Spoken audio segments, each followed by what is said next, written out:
Greetings, and thank you for agreeing to coach youth sports. It is important for our young people to be active and to learn good sportsmanship, and it is important for them to have positive role models.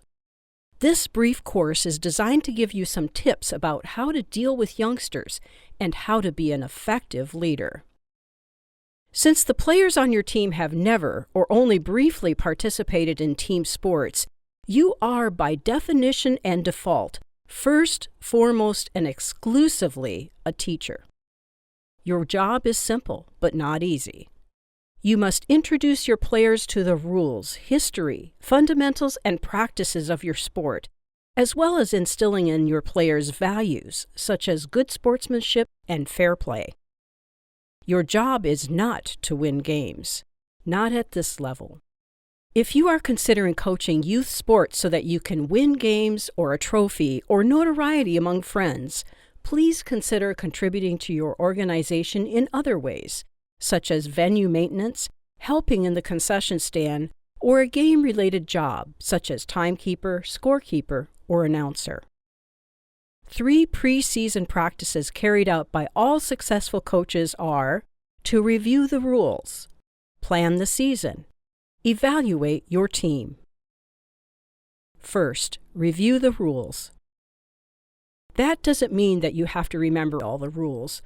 It means taking the hour or two to read the book from start to finish, just once, because something will jump out at you and you'll think, I didn't know that, or now I get it, or that's why they called that, and it will stick with you.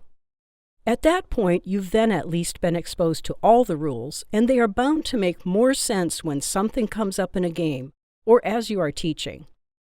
Next, plan the season. Before the first game and before the first practice, plan or delegate everything. Every goal, every game, every practice, every meeting. Duties for every parent and every assistant coach. Every snack, pizza party, and award. Things will come up, and some things will change, but as the season goes by, try to stick to your plan as much as possible. Having things planned will help you, your students, and their parents stay organized and allow you to concentrate on teaching instead of orange slices and juice boxes. Some essential responsibilities that you can delegate to parents might include finances, uniforms, party planning, treats and snacks, carpools and ride shares, newsletters and email reminders. The earlier and more completely you can inform parents about their responsibilities, as well as practice, games, and party schedules, the fewer schedule conflicts, no-shows, and I forgots you'll have to deal with as the season progresses. And then evaluate your team. Of course, you must have a couple practices before you can seriously evaluate your team and each of its members. It is important to know what to look for as you're running your players through their paces. You are probably well versed in the physical attributes required to excel at your sport, even at the youth level. For help with the other half of the person, let's look to Swiss psychologist Jean Piaget, who determined that the way children think is fundamentally different from the way that adults think. He was the first to make a systematic study of how and when children gain the ability to understand different things. In other words, he discovered that the ability to understand is an ongoing process in children. It is similar to the physical changes children experience up to and after puberty, except that the signs of intellectual growth are not as obvious. Infants, from birth up to about age 2, learn by touching and moving things around. Toddlers until about age 7 learn to use language to interact with their world. Children from age 7 to about age 10 begin to think logically about concrete events and things. This is called the concrete operational stage. From age 11 or 12 and up, adolescents and young adults begin to display an understanding of abstract ideas, capable of seeing multiple potential solutions to problems. This is called the abstract operational stage. Of course, every young person is different, and their development will occur at different rates. But generally speaking, 8, 9, and 10-year-olds will have their greatest successes when you give them one clear, concrete task to do. Block this player. Throw the ball to that spot. Run around the right end. They need concrete directions every play. Your 8-year-old forward will be able to pick, but probably not be able to grasp and roll. Your best 9-year-old athlete may be able to run past defenders all day as long as you just tell him where to run, but he will probably have trouble understanding if the backer comes at you, toss the ball to Jimmy.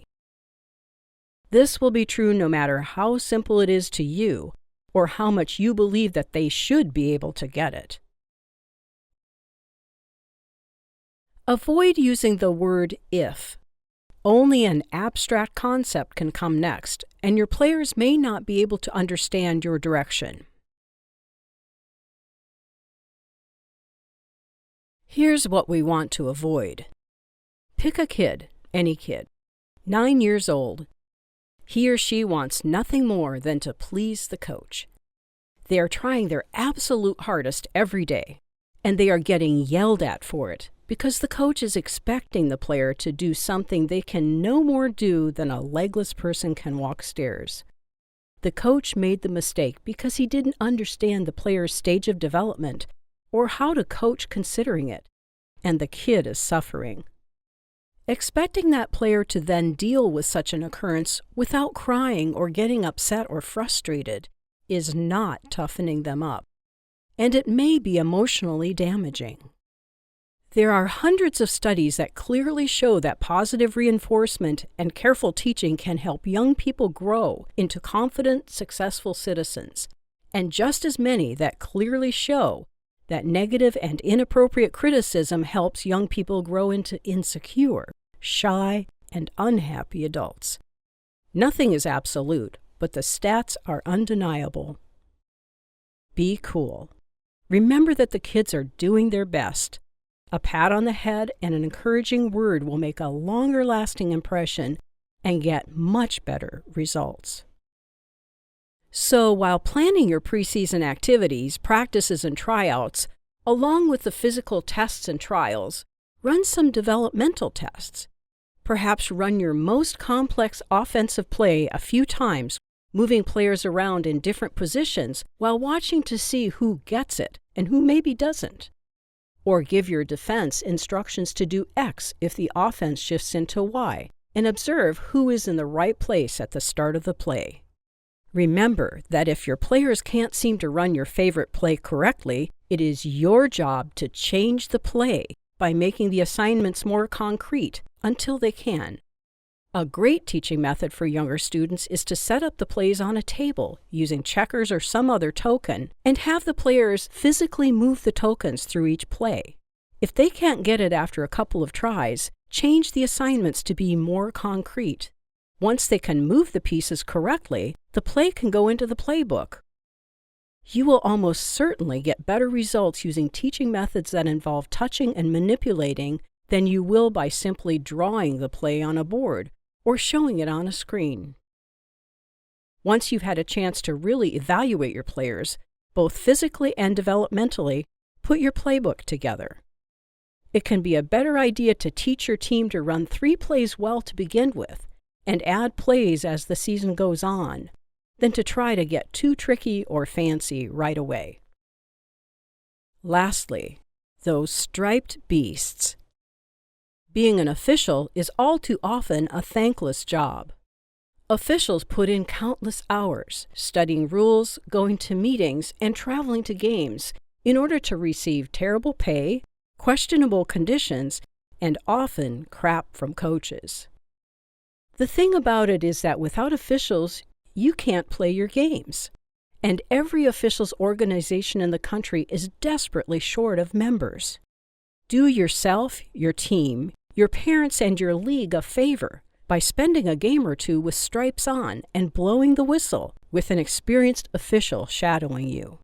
You'll quickly realize just how many rules there are and just how many of them you're not sure about, and how hard you are trying to do a good job. Hopefully, you'll understand that every official tries just as hard every game. Show those zebras the respect they deserve and appreciate that they are why you have a game on Saturday. As the saying goes, without officials, it's just gym class. Recap. Remember that as a youth sports coach, you are a teacher, responsible for introducing your players to the rules, history, fundamentals, and practices of your sport, as well as instilling in your players values such as good sportsmanship and fair play. Good practices include: review the rules, plan the season, evaluate your team, and respect the officials. Thank you for volunteering your time to coach youth sports and for viewing this video. Have a great season.